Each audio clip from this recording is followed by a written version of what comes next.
Fala galera, tudo bem? Rui aqui.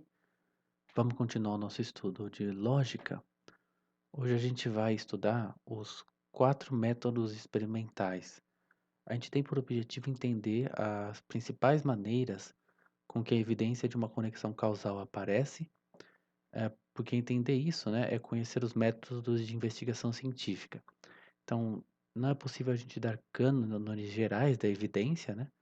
Porque o que é suficiente em um caso não é suficiente no outro, né? Lembra que a gente falou da pegada do que o Robson Crusoe vê na ilha, né? Na praia, e com uma pegada ele já sabe que tem outra pessoa, né? Mas para outras questões, às vezes não é assim, né? Não basta uma evidência para você concluir, né? Aquilo que você acha que você vai concluir, né? Então, ao contrário da indução, a dedução pode ser testada com um cânone, né? Que a gente falou do dictum de homine e de nullo, né? Mas, pois a verdade está contida nas duas proposições. Mas na indução, a evidência é composta de toda uma série de fatos gravados na memória sobre o fenômeno em questão e sobre as circunstâncias, né? Então, eu também tenho que conhecer as circunstâncias para saber se aquilo que eu estou vendo num fenômeno, na verdade, eu não posso atribuir a elas, né? Quando eu sei que a circunstância pode gerar algo e eu vejo aquele algo no meu fenômeno, eu falo, não, peraí, isso aqui deve estar sendo causado não pelo fenômeno, mas pela circunstância, né? Então, esses métodos experimentais, como a gente vai explicar aqui, eles são devidos ao John Stuart Mill, né, que considerava eles processos distintos do raciocínio indutivo, né? Esses métodos são importantes, é um mérito do Mill ter, assim, apresentado eles desse jeito, né? Embora, claro, eles, em um certo sentido, eles sempre foram usados, né? A gente até vai ver um exemplo que acho que é de Santo Alberto Magno, se eu não me engano, das ondas, né? Da relação da Lua com as marés, desculpa. Mas o Mill foi meio que o primeiro a descrever eles desse jeito, mas o entendimento que ele tinha desses métodos é errôneo, né, é ruim, e ele foi muito criticado por isso. Então a gente vai apresentar eles mais ou menos como Mill fez, e depois a gente vai explicar exatamente qual a relação correta deles com a indução. O primeiro método é o chamado método da concordância. Então o Mill colocava assim: se duas ou mais instâncias de um fenômeno. Aqui é bem complicado porque tem instâncias e circunstâncias, mas acho que a gente vai explicar, vai ficar facinho de entender. Se duas ou mais instâncias de um fenômeno, então tipo dois casos, né, duas situações, e elas se diferem por apenas uma circunstância em comum, tem só uma coisa delas que é em comum, né? A circunstância comum é a causa ou efeito do fenômeno. Então o mil representava assim, né? De um lado tinha ABC, né? Azão, Bzão, Czão, maiúsculo, né? Do outro lado ABC minúsculo. Isso seria uma instância, né? O ABC com ABC. Aí a outra instância seria ADE, ADE. Então você vê que a única coisa que eles têm em comum é o A de um lado e A do outro, né? Nos dois casos, tem Azão e Azinho. No outro caso, a única coisa que ele tem em comum é Azão e Azinho. Então o que a gente conclui é que Azão é a causa de Azinho, né? Poderia ser também que Azinho é a causa de Azão, né? Mas você entende uma relação de causalidade, né? É que provavelmente o Azão vem antes, né? Então a gente sabe que o Azão causa o Azinho, né? Você vê que isso é bem diferente daquilo que a gente falou da causa aristotélica, né? Vocês lembrem que o Mill tinha uma visão de causa muito diferente da causa aristotélica e tomista, né? Eu lembro disso que eu estava editando hoje, esse vídeo, né? Mas aí embaixo eu só coloquei diferente porque ele usa as mesmas letras maiúsculas e minúsculas, então acho que às vezes fica muito fácil, né? Mas eu coloquei embaixo assim, Azão, Bzão, Czão, né? Gerando XYZ. E do outro lado, ADE gerando VX e W. Então você vê que a única coisa que tem em comum nos dois casos é A e X de um lado, né? E A e X do outro. Então, logo A é a causa de X. Então, quando eu tenho X então dos dois lados, né? Nas duas instâncias o X é gerado, mas a única coisa que os dois casos têm em comum para gerar X é o A, né? O Azão. Então, por exemplo, se B gera X, por que tem X no segundo caso, sendo que não tem B no segundo caso, né? Tô falando no segundo caso da segunda linha, né. Também não pode ser C, porque se C tá gerando X, né, por que que tem X se não tem C aqui nesse lado, né. Então, seria essa a questão. Embora isso eu acho que o Padre Jorge diria, ele já comentou uma vez, mas ele não comenta nesse capítulo, como é que isso fica com a teoria do Mill de que, existem uma multiplicidade de causas, né. Para os escolásticos e para os tomistas não, né. Só existe uma causa, a mesma causa sempre gera o mesmo efeito nas mesmas circunstâncias, né. Para o Mill, se existe uma pluralidade de causas, por que que o B não aqui tá o B pode gerar X num caso e não gerar X no outro, né. Então, sei lá, né, mas a princípio esse método o método funciona, né, se faz sentido, mas não na maneira como o Mill explicou, né. Então o Padre Jorge dá um exemplo de um cara chamado Brewster. Eu achei bem difícil encontrar referências a isso, mas pelo que eu entendi era um negócio chamado interferência de filme fino, né. Quando você imagina, eu deveria ter colocado o desenho na física de uma onda, né, batendo numa superfície e refletindo. Mas imagina que logo embaixo dela, né, eu tenho um filme, né, então são 2 camadas bem fininhas. Então uma parte da luz reflete na primeira camada e uma outra parte na segunda, então isso depois ela gera uma interferência, isso chama interferência de filme fino. Então o Brewster foi um estudioso de ótica, né, que foi um dos primeiros a estudar isso. Ele pegou, acho que, acho que ele pegou a madrepérola, que era um material, né, e ele fez impressões usando cera, né, então, e aí ele foi percebendo que, tinha a mesma luminescência, né, as mesmas cores eram geradas. É que nem na bolha de sabão quando fica quem faz aquelas bolhas de sabão de criança, né, de brincadeira, né, que vem nos copinhos, assim, né, e fica umas cores tipo de um arco-íris, assim, né. Fica tudo colorido. Isso são interferências, né, das ondas, e então ele conseguia pegar essa mesma coisa, a mesma cor que tinha na madrepérola e fazendo uma eu não entendi direito o que que é essa impressão, né, mas ele fazendo uma cópia, né, dessa imagem com alguns materiais, esses outros materiais formavam também esse mesmo padrão de cores, né. Então ele percebeu: "Olha, não pode ser o tipo do material, porque eu vou fazendo cópias, né, com materiais diferentes, cera, com não sei o que lá, e também forma o mesmo padrão de cores, né. Então ele foi entendendo que era a forma da superfície, né, esse essa esse negócio de ser um filme fino que gera essa interferência e produz as cores, né. Mas então ele usou a concordância, né, então ele foi fazendo tinham 2 objetos que geravam essas cores, né, essa luminescência, e ele falou: "Bom, como é que o material está mudando, né, então seria aqui, por exemplo, o material seria aqui seria, como é que é? Madrepérola, aí tem a forma da madrepérola, né, e gera, por exemplo, o A, que é a luminescência. Desculpa, a forma tem que ser o A, né, e a madrepérola seria o B, né, então e aí tem como efeito o A, que é a cor. Mas quando você faz, ah, por exemplo, com cera, que seria o D, você também tem o A, que é a luminescência, né.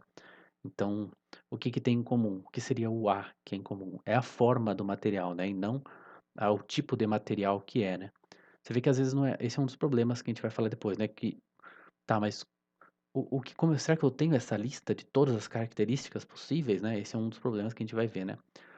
Então eu vejo coisas só pra gente acho que eu acabei enrolando muito na explicação, né, mas então eu tenho 2 instâncias em que tem o mesmo efeito, então eu tenho que olhar para a única coisa em comum que essas, instâncias têm, né. Se as 2 instâncias geram o mesmo efeito, ele tem que ser causado por algo que é comum a essas 2 instâncias, né, algo que nessas 2 instâncias concorda entre elas, né. Aí outra seria o método da diferença. Se uma instância contendo o fenômeno e outra não, diferem em uma única circunstância, essa é o efeito, né, ou causa ou parte indispensável do fenômeno. Então ele faz aqui, né, ABC, ABC seria uma instância, né, então ABC gerando ABC, e aqui BC gera BC. Então se o B, que gerava o Azinho aqui, né, por que que nesse segundo caso eu tenho B também, então por que que não tem o Azinho aqui, né? Ou a mesma coisa, se é o C que estava gerando o Azinho, por que que o Czão aqui não gerou um Azinho aqui, né? Então a única coisa que tem de diferente é o Azão, né? Então o Azão é o que estava causando o Azinho, né? Então o Padre Jorge deu um exemplo bem mais simples agora, que é um sino sendo golpeado no vácuo, né? Então, por que que quando o sino é golpeado no vácuo, a gente não ouve o som, né? É porque não que o som está sendo gerado no ar, mas o som é transmitido pelo ar, né? Então, na verdade, para o fenômeno escutar se o fenômeno é escutar um barulho, né, um som, então o meio, né, para ele se locomover é uma parte indispensável, né? Então é indispensável para a gente ouvir um sino, né, o ar. O som também pode se transmitir por água ou por terra, né? Mas para a gente usa mais o som transmitido pelo ar, né? Então a única diferença é a ausência de ar, né? Então ele é uma parte indispensável do fenômeno, né? Aí tem, eu acho que esse é uma método conjunto da diferença em concordância. Eu acho que esse, não conta como método diferente, né? Mas o Mill descreve assim: se duas ou mais instâncias em que um fenômeno ocorre têm uma circunstância em comum, enquanto duas ou mais instâncias em que o fenômeno não ocorre não tem nada em comum, exceto a ausência da circunstância anterior, então essa circunstância é causa do fenômeno. Então deixa eu ver se eu vou conseguir ver aqui, né? Então a gente tem o ABC gerando ABC, ADE gerando ADE, né? Tem o DBM gerando. Eu troquei a ordem aqui, né? DBM, CEO gerando CEO. Eu acho que eu deveria ter colocado exatamente qual que é a conclusão aqui, né? Eu acho que aqui seria. Em todos os casos você vê que só azão gera azinho. Vamos ver, se duas ou mais instâncias em que um fenômeno ocorre er, tem uma circunstância em comum, enquanto duas ou mais instâncias em que o fenômeno não ocorre não tem nada em comum, exceto a ausência da anterior. Ah, tá. Então esses casos em que não tem o azão, a única coisa que eles têm em comum, né, aqui é DPM, CEO, eles não têm nada em comum, exceto a ausência do A, né? Então, isso permite a gente concluir que o azão é causa de o azinho, né? Na verdade, é um caso mais forte, né, do primeiro, né? É uma junção do primeiro com o segundo, né? O terceiro seria o método dos resíduos, né? Então, subtraia da instância aquela parte que é conhecidamente causada por outro antecedente e o resíduo dos fenômenos é causado pelos resíduos do antecedente. Então, a gente sabe que, por exemplo, azão gera azinho, bezão gera bezinho. Então, quando eu vejo que azão, bezão, cezão gera azinho, bezinho, cezinho, eu já sei que o azinho é por causa do A, o bezinho por causa do bezão. Então, só sobra a gente dizer que cezão causou o cezinho, né? Que se não, se é o Bzão que causa Czinho, por que que não tem um Czinho aqui, né? Então seria basicamente isso. O exemplo que o padre Jorge dá é a descoberta de Netuno por Le Verrier devido às anomalias na órbita de Urano, né? Ele estava estudando a órbita de Urano e a órbita dele ficou diferente do que se esperava pela teoria da gravitação, né? Que é aquele inverso dos quadrados, né? Então foi diferente daquilo que estava esperando, então a única maneira que os caras encontraram para propor, para explicar isso, o Le Verrier encontrou, né, era de que tivesse um outro planeta ali perto, né? Até ele conseguiu calcular quando que esse planeta apareceria de novo e falou, ó, vai dar para ver um planeta tal hora, em tal lugar, não sei o quê. Ele mandou carta para todo mundo, se eu não me engano, e todo mundo viu Netuno, né? Foi assim que ele descobriu. Então, ele já sabia que o, o movimento ele sabia o quê? Vamos ver. Ele tinha tipo um movimento normal de Urano, né?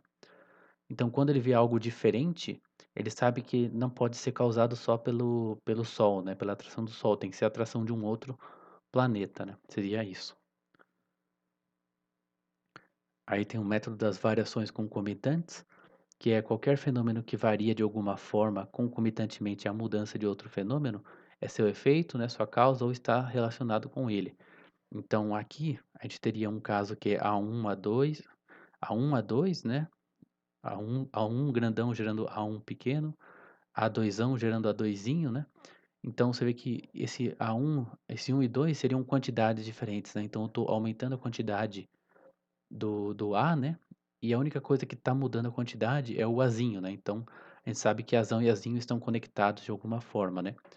O exemplo que eu falei, Santo Alberto Magno e a influência da lua sobre a maré, né, quer dizer, eu acho que seria quando a lua aparece, né, você tem, acho que é isso, a maré fica mais alta, né, se eu não me engano, não sou nem de cidade litoral, né. Mas outro fenômeno também é Pascal e o barômetro, né, quando você vira ali o mercúrio, né, para fazer o barômetro, e quando você sobe uma montanha, né, você sobe a serra, né, a pressão do ar vai diminuindo e o líquido, a coluna de mercúrio diminui, né. Quando você desce, a pressão aumenta e a coluna de mercúrio sobe, né. Então você consegue ver que essa seria a altura, né, a altitude, mas você depois entende que é a pressão atmosférica, né. Então você também é um método das variações concomitantes, né. Você vê que isso tudo é muito antes do 1000, né, que é lá de 1800 e pouquinho, alguma coisa assim, né. Deve ser 1840, alguma coisa assim, né. Eu não lembro as datas exatas dele, né. Mas ele teria sido o primeiro a apresentar desse jeito que a gente, falou aqui, né. Então, o Padre Jorge dá mais exemplos desses mesmos métodos, né. Ele achou umas coisas, assim, que pro mérito dele, ele estava acompanhando as revistas científicas que saíam na época, né. Mas eu fui procurar, por exemplo, sobre esse efeito de substâncias radioativas em meio gelatinoso, e eu não encontrei nada, assim, porque foi um negócio que rolou na época, depois meio que ficou esquecido, assim, né, não era algo tão importante, né. Mas ele fala desse Burke, que observou, células parecidas com células de bactérias, né, contendo um núcleo, geradas após a exposição do meio gelatinoso a substâncias radioativas. Então ele pegou as substâncias radioativas, né, colocou elas nesse meio gelatinoso, né, e ele achou que tinha visto algo que parecia células de bactérias, né, com uma célula com um núcleo, né, então seria seria uma hipótese, né, de que a radiação gerava vida, né. Então, eles foram experimentados vários sais radioativos, né, porque na verdade você tem, que nem vocês devem ter visto no ensino médio que tinha sal era gerado por ácido e base, né, então geralmente você tem um desses 2 é radioativo, né, mas você usa o sal, que é a mistura dos 2, né. Você usa, sei lá, eu acho que a gente vai falar aqui mais, sei lá, bário e mais alguma coisa, e o bário é radioativo, né, então você não tem só a radiação sendo jogada ali, né, é um sal radioativo. Então eles testaram vários sais radioativos em purezas diferentes e, portanto, em radioatividades diferentes, né, mas o crescimento dessas células foi igual. Então, pelo método das variações concomitantes, eles perceberam que a radioatividade não podia estar gerando esse aparecimento de células, que se era a radioatividade que gerava células, mais radioatividade deveria gerar mais células, e não foi isso que eles encontraram. Então não é a radioatividade quem está causando esse fenômeno. Então eles pensaram o seguinte: como muitos desses sais têm bário, foram feitos outros experimentos com bário não radioativo que resultaram em crescimento igual ao radioativo, né. Então, usando agora o método da diferença, né, eles perceberam que, era então o bário, né. Quando você tem bário, você tem esse efeito, né, e quando você não tem bário, você não tem esse efeito. Depois foram testados vários tipos de sais metálicos. Encontrou-se que apenas bário, chumbo e estrôncio resultaram nas células.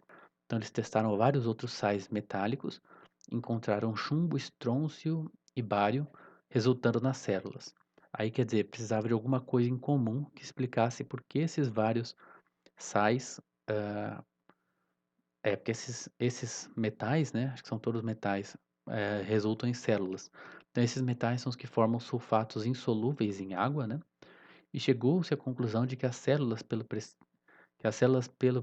formadas pelo precipitado, deviam sua presença ao enxofre, né, então usou o método da concordância. O que que todos esses casos concordam? Eles concordam que eles formam um precipitado de enxofre, quer dizer, quando eles se juntam com o enxofre, né, eles não se misturam na água, eles ficam que nem, eu não lembro de um exemplo, bom, um precipitado, né, quer dizer, ele não é solúvel, então ele se separa da água, né. Então, outros meios de cultura foram usados, não havendo crescimento no uso de água destilada, e maior crescimento conforme a presença de enxofre na água. Então, quer dizer, a relação então seria esses metais mais enxofre, né. Então, se eu tenho um desses 3 metais e enxofre na água, então vai formar esse precipitado. Essa seria a hipótese, né. Então, eles pegaram quando fizeram água destilada sem enxofre, não tem crescimento nenhum. E quanto mais enxofre na água, mais a forma maior a formação de células. Então seria um método das variações concomitantes, né, mais enxofre na água, maior a formação dessas células. Então testou-se mais de 30 tipos de gelatina e descobriu-se que, exceto 3, eles tinham enxofre suficiente para a formação do precipitado. Então que também é uma esse último caso parece mais um método da concordância, né, mas esse foi só para mais para garantir que a gelatina tem as gelatinas usadas têm enxofre, né, mas ele fala método das variações concomitantes, né, porque mais enxofre na gelatina, maior a formação de células, né. Então, por fim, foram feitas gelatinas sem enxofre e não teve crescimento nenhum, então também o método das diferenças, né. Aí, segundo caso, que é a possibilidade de geração espontânea pelo, Pasteur, né, ele queria mostrar que, tomadas as devidas providências para impedir que os germes presentes na atmosfera entrasse em contato com um líquido capaz de se decompor, isso é tipo líquidos orgânicos, né? Que nem coisas nossa da geladeira que estraga, né? Então, que se sem os germes, esse líquido não se decompõe, né? Por isso que a gente faz esterilização e tal. São os germes que causam a decomposição do líquido, né? Que deixam ele estragar, azedar, né? Então, primeiro vai ser bem longo também esse, mas ele colocou um caldo, quer dizer, não sei o que que era, mas era um caldo, alguma coisa que estragava, né? Mas dentro de um frasco com um pescoço curvo, conectado com um tubo de metal. Então foram dois, né? Tanto o frasco quanto o tubo foram aquecidos, e aquele que foi um deles foi permitido esfriar, mas outro não, né? Então, com isso ele tirou as bactérias, né? Eh, matou as bactérias esquentando, mas um deles continuou quente. Então, o ah, tá, desculpa. Como o caldo foi desinfectado e o ar que chegava até ele era desinfectado pelo tubo de metal aquecido, não houve decomposição. É que assim, aqui ah, a gente está partindo do princípio, né, da constatação empírica de que sempre que a gente deixa esse caldo exposto, ele estraga, né? É que nem coisas que a gente deixa fora da geladeira por um tempo e estraga, entendeu? É meio que normal, a gente já sabe disso. Então ele fez o certo seria fazer sempre 2 casos, né. Geralmente é ilustrado assim, um caso normal, só para mostrar que é assim mesmo que acontece, e o caso em que você faz diferente. Mas então ele pegou esse frasco aqui com o pescoço longo, né, esquentou, né, para matar as bactérias, e ele, deixava esse tubo aquecido, esse tubo de metal aquecido, né, essa entrada aqui do frasco, né, para o calor e desinfectando, né, matando os germes que chegavam. Então não tinha germe dentro do líquido e o ar que vinha, né, já era também era desinfectado e não tinha decomposição do líquido. Foi isso que ele descobriu. Então seria método das diferenças, quer dizer, quando eu tenho germe, o líquido se decompõe, quando eu não tenho germes, porque eu desinfectei esquentando o caldo e continuei desinfectando o ar, deixando o tubo de metal aquecido, né, não tinha decomposição, método das diferenças. Porém, né, os caras falaram: "Olha, a geração espontânea pode depender das condições atmosféricas que foram alteradas pelo aquecimento. Então, o fato de que você está aquecendo o ar pode estar estragando a decomposição, a geração espontânea, desculpa. Então, ele substituiu o tubo aquecido por uma rolha de algodão e de lã e ele teve o mesmo efeito. Eu imagino que o ar consegue passar por essa rolha, né? Mas os micro-organismos não, né? Não sei se foi. Imagino que tenha sido esse o raciocínio, né, mas também ele tem uma concordância ali, né, um método da concordância. Então, para desfazer a objeção de que a rolha era de material orgânico, foi usado o amianto, que é o asbesto, né, então asbesto, com o mesmo resultado. Então, sempre que eu consigo impedir os germes de chegar no caldo, né, ele não tem decomposição. Então faltava ainda a possibilidade de que o aquecimento do meio, aquele primeiro aquecimento, né, impedisse a geração espontânea. Em resposta, Pasteur usou sangue recém-retirado de animais e o expôs ao ar desinfectado e não obteve a decomposição usual. Então aqui também foi um método da concordância, né. Então, o sangue do animal também ele é quente, né, mas, eu imagino que o raciocínio tenha sido algo do tipo, hã, nos animais não tem, esses agentes que estragadores, né, decompositores, né, no sangue dos animais. Então, e como ele não foi aquecido, né, o sangue é quente, claro, mas como ele não foi fervido, né, digamos assim, não então isso, hã, não poderia impedir a geração espontânea. Realmente a causa é os germes que não estavam entrando no os germes que estariam entrando seriam a causa, né, da decomposição, né. E ele já tinha mostrado para o caso anterior, que o aquecimento do tubo, né, do ar, não impedia a geração espontânea, né. Não alterava, né, as condições. Então, um último experimento foi feito distribuindo vários frascos desinfectados e fechados em locais diferentes, sendo depois quebrados. Então, um quarto, em um foi os vários casos, né. Em um quarto onde a limpeza uniformiza a distribuição do pó, todos os frascos se decomporam. Acho que a ideia é que você vai espalhando o pó, né, distribuindo, então todos os frascos são contaminados, né.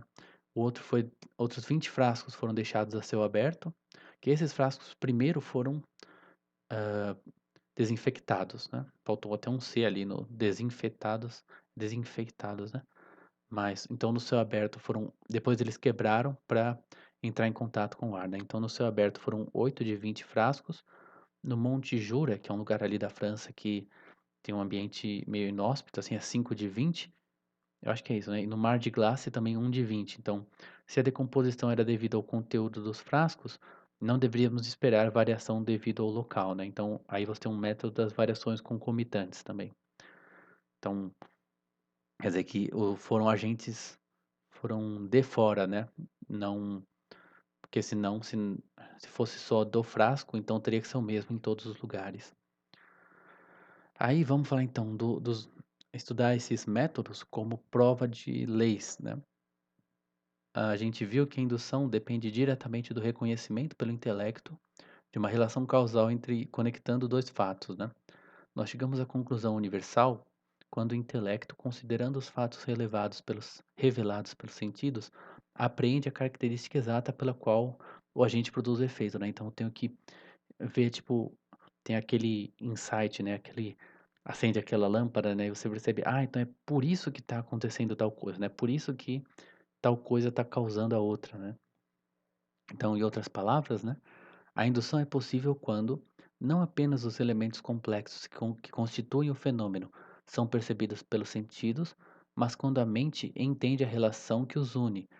Então, por exemplo, eu acho que eu coloquei aqui o Pascal e o barômetro, né? Porque não, bom, você está subindo a serra, né, você está aumentando a sua altitude, né, mas e aí, o que que tem a ver, né? Você tem que entender que a atmosfera está fazendo um peso, né, e aí beleza, você consegue entender porque que o peso empurra mais ou menos a coluna do mercúrio para cima, né, mas se você não fizer essa relação da altitude, né, com o peso da atmosfera, né, que seria a pressão atmosférica, né, eu falo peso só para ficar mais fácil, para dar a ideia de uma força, né, de algo que está empurrando o mercúrio, né. Tipo, e daí que né, você subiu e daí, né. Tanto que não é você estar mais alto ou mais baixo que faz com que você, que mostra o barômetro, faz a mudar a coluna do barômetro, né. É uma pressão, quer dizer, se você não conseguir transformar, vamos dizer assim, a ideia de altitude numa ideia de pressão do ar, você não vai entender o que está acontecendo no barômetro, né. Então também o aumento da pressão quando aquecemos um gás, quando você precisa entender que são várias partículas, né, que elas estão se chocando agora, com maior velocidade contra a parede do recipiente, né. Então se chocando mais forte, né, que gera a pressão maior, né. Eu sou da engenharia química, então, esses exemplos de pressão, para mim eu gosto bastante, né.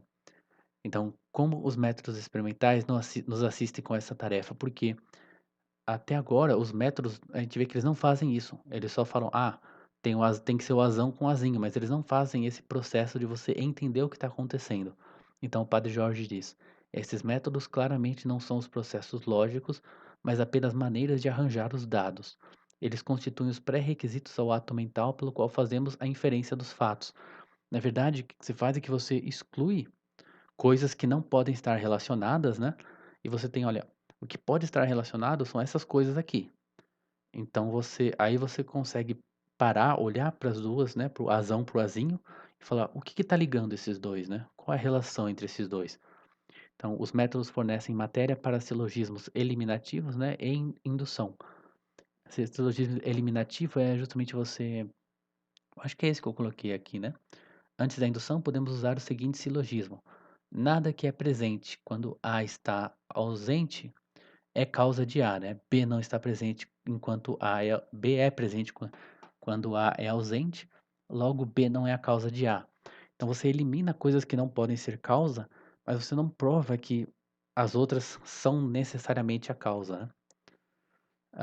Então esse é um erro que alguns lógicos fazem, né, que é dizer que a essência do método indutivo está no uso dos fatos para refutar teorias errôneas da relação causal.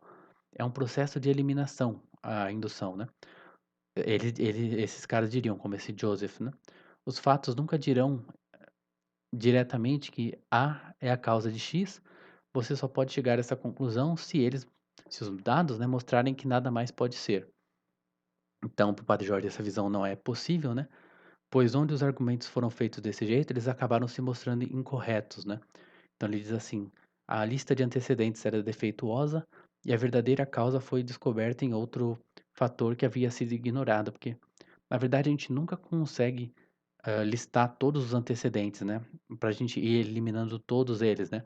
A gente pensa em um que pode ser, ou que é mais evidente, que tá ali, né, é mais fácil de enxergar, a gente faz o experimento, prova que esse fator está presente quando o efeito está ausente, né, a gente risca ele.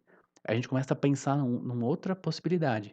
Aí a gente faz um experimento que, pra testar, né, aí não aparece também, então a gente exclui ele. Mas a gente nunca tem a lista inteira de primeira, né, pra fazer logo de uma vez, né.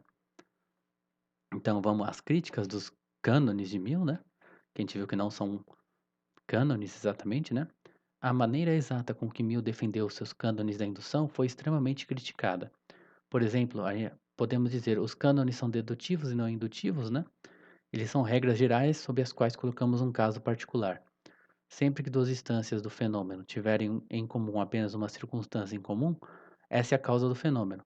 Duas instâncias, ABC e ADE, que possuem o fenômeno A em comum, possuem apenas a circunstância azão em comum, logo azão é causa de A. Então, é uma dedução, né? Uma premissa maior, uma premissa menor e uma conclusão. É um silogismo, né, e não uma indução. Então, em segundo lugar, se eles são cânones, devem ser independentes, isto é, não podem ter origens em um princípio comum. Porém, todos os cânones são baseados na lei de que, quando um pode aparecer sem determinar a presença do outro, né, um fenômeno, né, não há entre eles relação causal, né. A causa sempre gera um dado efeito, né, e um efeito sempre é resultado dessa causa, né. Então, os cânones pressupõem um estado irreal de coisas, pois supõem que temos antecedentes todos claramente determinados, e o mesmo com os consequentes. Na realidade, vou escrever tantas são as ligações que unem os agentes naturais e tão complexos os processos de ação e reação, que a representação dos antecedentes por símbolos A, B, C, D e os consequentes por Azinho, Bzinho em diante, né, é muito enganador. Aqui ele está falando da dificuldade em você reconhecer tudo que é antecedente e tudo que é consequente, né. Que às vezes você faz um experimento e tem um monte de coisa acontecendo ali no meio, você só olha tipo um ponto um e um ponto 2, né, e às vezes você não sabe no meio ali o que está acontecendo, o que que é um antecedente, o que que não é, né. Se eu entendi é isso, né. Primeiro eu achei que era mais a questão de você listar tudo, né, mas aqui eu acho que é mais a capacidade de separar antecedente e consequente, né. A visão de Mill da pluralidade das causas torna os cânones de pouca utilidade. Ele nos permite concluir que, nesses casos, A azinho foi causado por azão, mas é possível outro caso em que algo totalmente diferente cause azinho, né? Para os escolásticos e para os tomistas não, né? Essa causa gera esse efeito só pode ser gerado por essa causa, né? Você não pode fazer nascer uma maçã de uma semente de pera, né? Então tem uma causa e tem um efeito. Como o Mill falava de uma pluralidade de causas, né?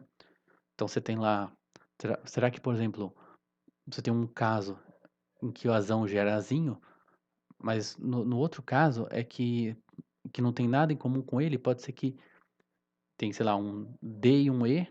Será que o D com o E não gera o azinho também?